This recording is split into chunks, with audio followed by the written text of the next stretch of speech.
So I'm here with Philippe de Roux, the founder and chief executive of Better with Water.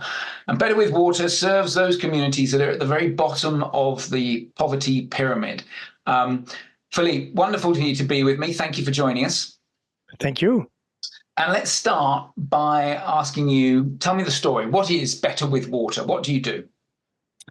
Better with Water is a kind of utility specialized in slums, working in slums. So you know that it's a huge challenge in many cities worldwide.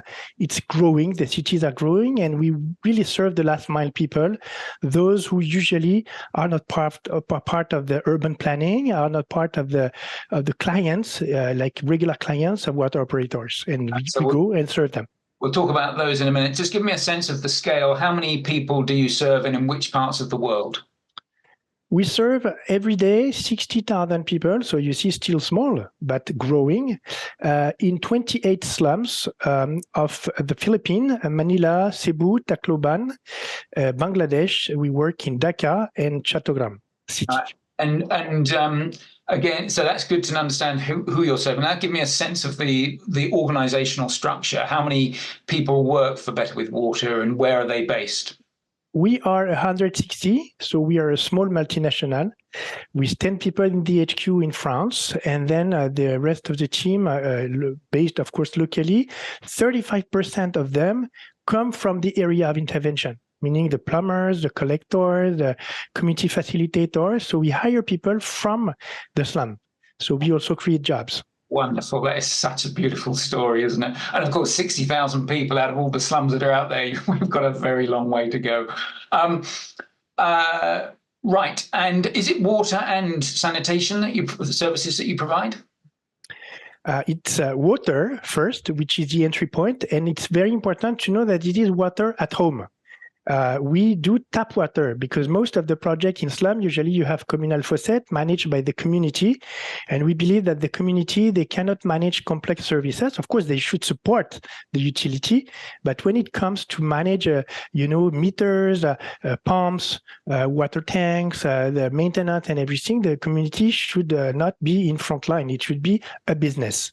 Yes. So, but then when you enter this kind of community, you have to manage informal things, to say it that way.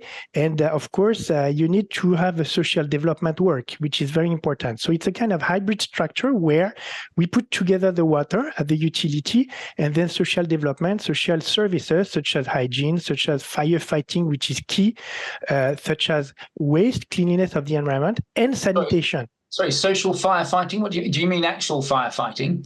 No, sorry. I mean social development. And among those services, we have fire brigades that are mobilized within the communities to be able to manage all the fires and problems related to, if there is an earthquake or a big typhoon like that. First aid. Right. So you're providing water services initially to people in their homes on slums, as opposed to them being community sanitation services. I've had the experience of having gone to a few slums and I've seen them. You go down these very narrow streets and you come to a sort of... Exactly. Technically, this is a huge challenge, of course. And for sanitation, we can come back to it, but we are piloting something to make it as systematic as water, but it is technically and socially complex, very complex. One of very key things also I want to say, when we target an area, we serve every family, even the one at the back, usually the poorest. They have also access to tap water. Most of services usually serve the one along the main road, the richest, I would say, of the slum. Yeah, sorry, there might be people listening to this who aren't familiar with how a slum, the demographic inside a slum. Could you just take 30 seconds just to paint that picture for me, please? Yes, of course. A slum is like usually 200 to 2,000, 3,000, 4,000 families working in informal settlement, living in informal settlements, usually along rivers, along the shores, places where nobody wants to go. We, with Better with Water, serve this kind of area, like ranging 300 families, which means 1,500 people, to a big one in Dhaka with almost 4,000 families, which is like a mini city. And the idea being that there's usually a corridor And as you said, the richer families tend to be closest to that corridor, and the poorer you are, the lower you are on the pecking order, you are further back. Which means that your access to water and sanitation services is even more compromised. Can you talk to me about the relationship that Better with Water has with the local water agency? Because in each of those countries you mentioned, there is, of course, a water utility that has the responsibility of serving these communities. So how do you interact with them? Yeah, this is a very important question. Actually, what we say is like one of the key things, we are a water utility, but people, they have informal revenues every day, every week, and they don't have the ability to save.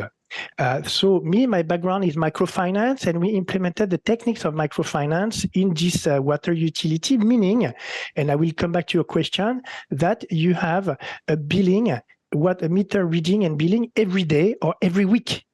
So can you imagine, we are collecting very small bills, 20 cents, 30 cents every day, every week, and then that door to door with collectors from the area. And this technique allows us to have a very good repayment ratio because it's adapted to the revenue stream of the families. Okay, so imagine that you've got subsistence funding. You're right there taking the funding on a day-to-day basis. Exactly, because like they have revenues day-to-day or weekly, and they cannot. It's survival, and the ability to save it's really complex. So you have to be there, and then step by step, when you manage to be there door to door, they can play. They can play a fair game. They can respect the contract, which is something also very interesting. What do? Do you turn off their water? Exactly. This is very important. Like water utility, we need to turn it off. We need to first they have a disconnection notice. After 2 days, we disconnect. And after 2 days, we reconnect. I think it's very important because most of the water utilities, usually they come after 6 months. So you have such a huge bill and it's impossible to pay for them. And then after they will disconnect, they will reconnect after 2 months. And then most of the time the bill is the unpaid bill is too high. And then it's like they cannot pay. So they will disconnect for good. And it means that illegal tapping, illegal connection will come back. Because of course, the life of the slum is the life of illegal connection, illegal tapping. And, that's the daily life to struggle against illegal connection. We've got these incredibly volatile circumstances, volatile on all sorts of levels about security and finances. And of course, you've got to be as responsive in terms of how you turn on and off the water. And one of the questions I was going to lead to is what's so different around how you operate your business model to other utilities. And you've just given me a perfect example. However, can we come back to the question I asked about the interface between what you do, which you've just nicely described, and the local utilities?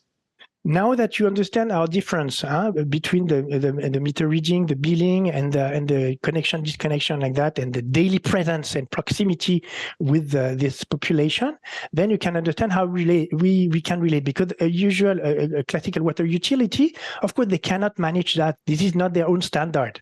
Okay, and so we have a kind of partnership where we get a bulk meter, at the boundary of the slum. So this is a long negotiation together with the municipality because we need to have the excavation permits, we need to have all the different things. So it takes usually 1 to 2 years, and then slums, are not usually the priority in the urban plans of the city. But they're a social priority.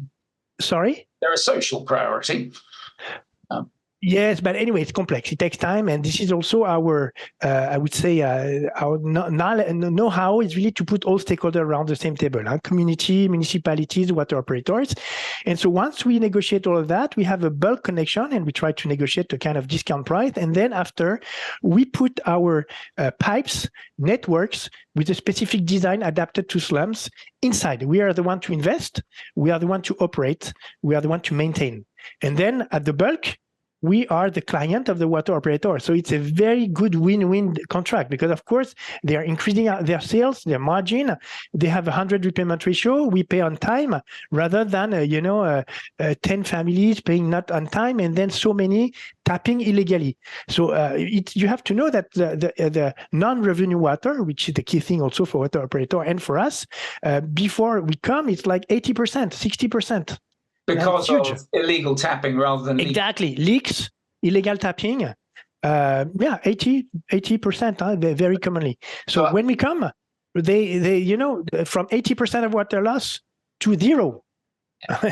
and then the bill is paid every month, very on time. So I came onto this call hoping that we'd pull out some of the similarities and some of the differences. The similarity I wanted to pull out was the fact that you're interfacing with the local utility through a pretty standard bulk metering negotiation. Exactly.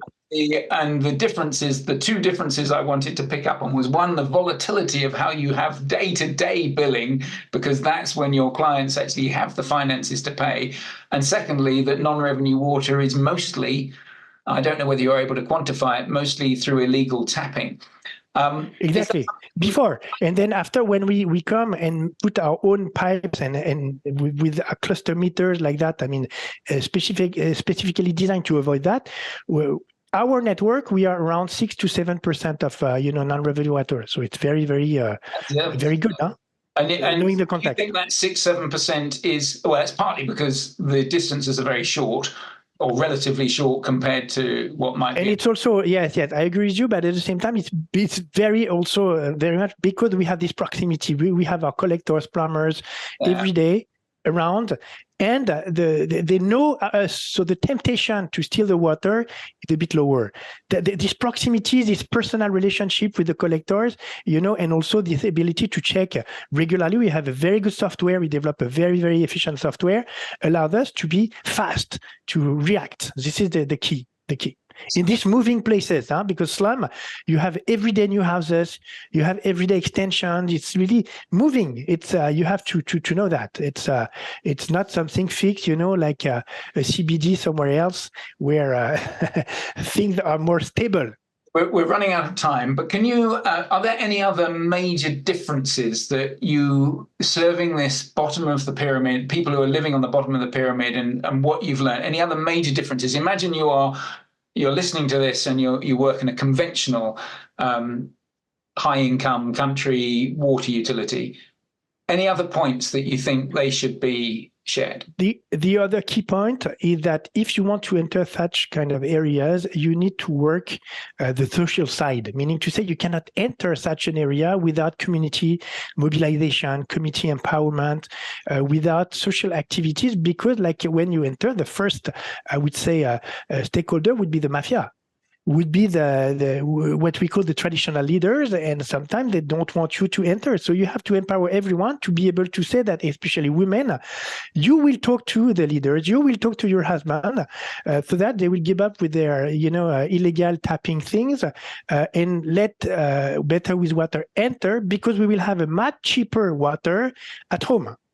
So this is the kind of thing that takes time also, and this makes also the big difference with the classical water utilities. Yeah, not that this is a story of mine, but I've done some work in a similar part of the world where when facilities were commissioned, they had solar panels on them, and they were, when at the commissioning, you had the local voodoo priest there to sort of give it its blessing. You had the local Catholic priest, and you also had the local gang leader there.